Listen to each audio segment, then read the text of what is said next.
What if you slept? And what if in your sleep you dreamed? And what if in your dream you went to heaven and there picked a strange and wonderful flower? And what if, when you awoke, you held that flower in your hand? Ah, what then? Do you believe that it's possible to bring something from the world of the formless, from the world of a dream, into the world of the physical? Most of us were raised to become ordinary. Extraordinary is something very, very different. This is about recognizing within yourself that there's something very, very extraordinary that you haven't been trained to believe in, to come to a place where you can apply it and put it into your life. But more than that, you can go way beyond ordinary. You can go way beyond just being average. If you would like to accomplish something, you must first expect it of yourself. And my question to you is, what do you expect of yourself? Do you expect to be able to perform miracles, to attract into your life the kind of prosperity that you are entitled to? Do you expect that you can manifest the kind of relationships that you would like? You must change what's possible for you and what you believe is possible for you. But the question becomes, who am I? Who are you that never changes? Who you are is that soul that I spoke about a few moments ago. That soul that says, I want to expand. I want to be free. I want to go to a place where I understand that who I am is birthless, deathless, changeless. The direction we take in life is far more important than the place that our ego parks us in this present moment. That who we are is this divine, infinite being that keeps occupying new bodies, and there is no beginning, there is no end, there is only now, each and every one of us. So the soul, the part of you that is extraordinary, the part of you that came into this world and knows, I can be anything, I can do anything, I can accomplish anything that I place my attention on. Because if you want to accomplish something, you must first just expect it of yourself. And what is the highest self? The highest self is the self that you haven't been trained to believe in. You've been trained to believe in your ordinary awareness. Your highest self is where you begin to recognize your connection to your source, to the Tao, to the divine, to God. You are God. You are the I am that I am. You are consciousness. You are the creator. This is the mystery. This is the great secret known by the seers and prophets and mystics throughout the ages. This is the truth that you can never know intellectually.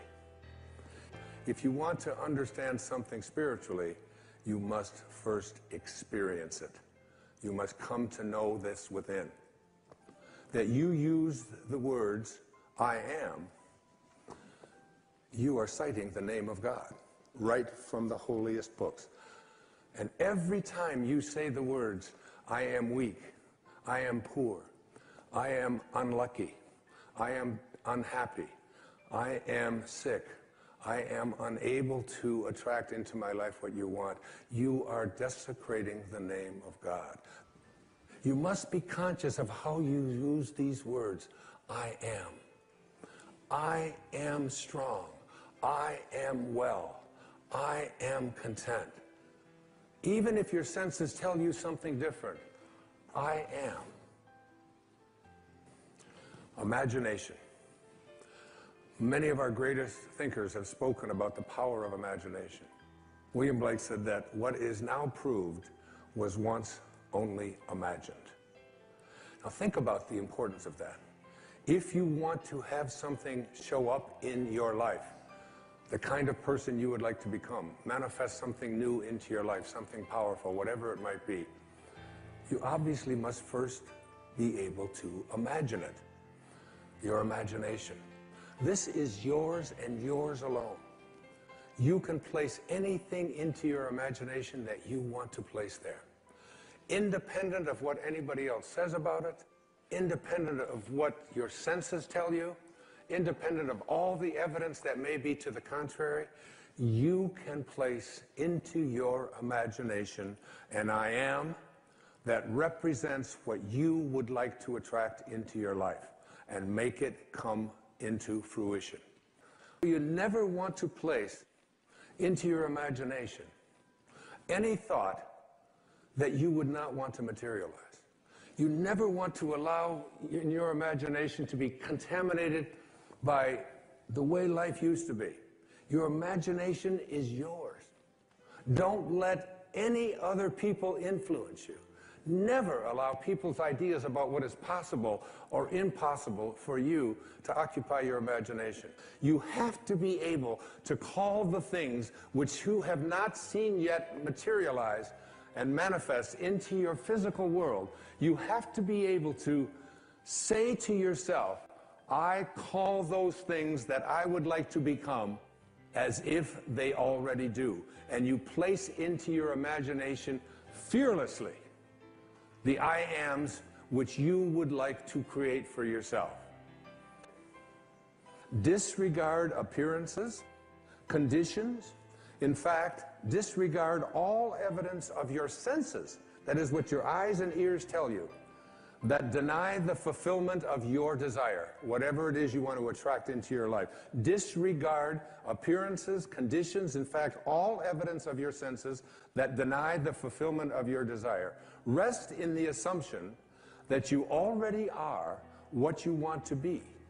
For in that determined assumption, you and your infinite being, your extraordinary self, which is what this program is about, are merged in creative unity, and with your infinite being, God, all things are possible.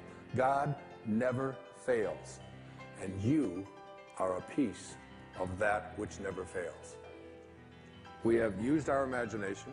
We have placed something into our imagination as an I am, which is the name of God.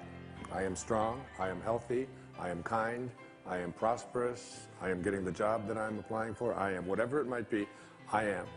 And then you have practiced calling it as if that which does not exist as though it did. And then you move now from the world of the intellect, because understanding something intellectually is very different than understanding something spiritually. To understand something spiritually, you must experience it. And in order to experience it, you have to experience it in your imagination as an I am, but you must be able to feel it. Our feelings are the things that take place in our body. Make your future dream a present fact by assuming the feeling of the wish fulfilled. So whatever it is that you would like to experience in your life, remember, your imagination is yours. Everything that now exists was once imagined. Therefore, everything that is going to exist must first be imagined. Okay?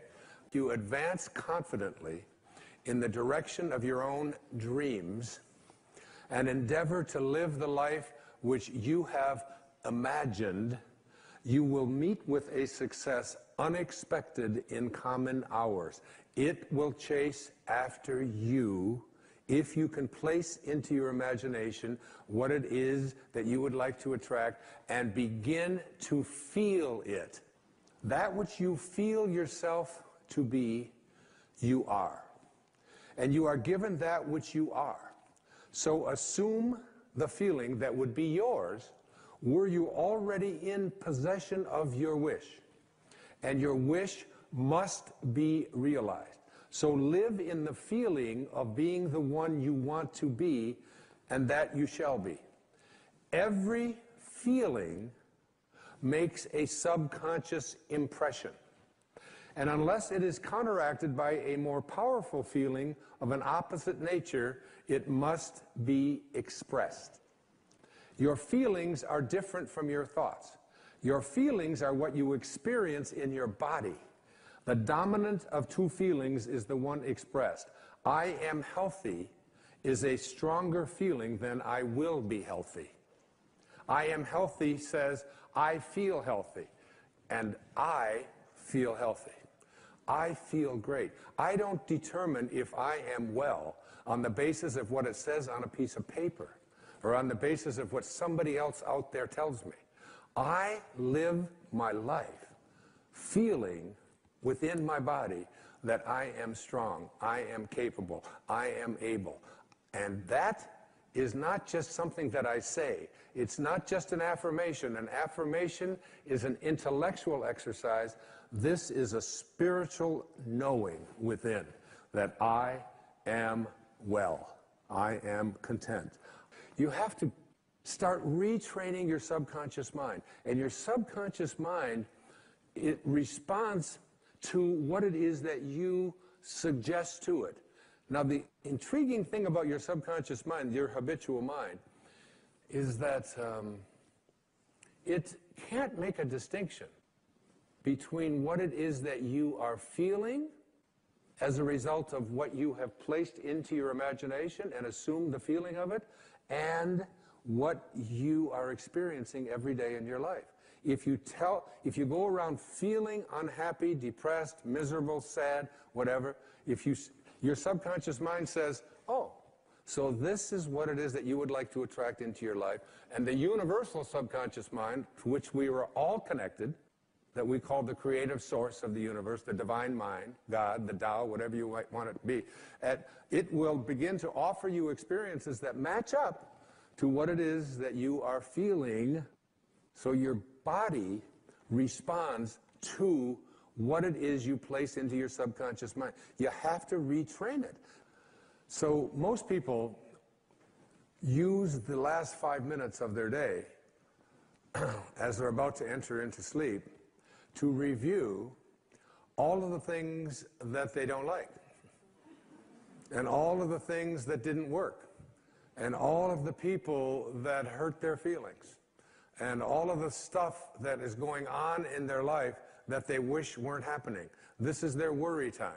This is the time when you fill your mind with all of this stuff, and then you go off into sleep, and he opens your ears and seals your instructions while you are slumbering.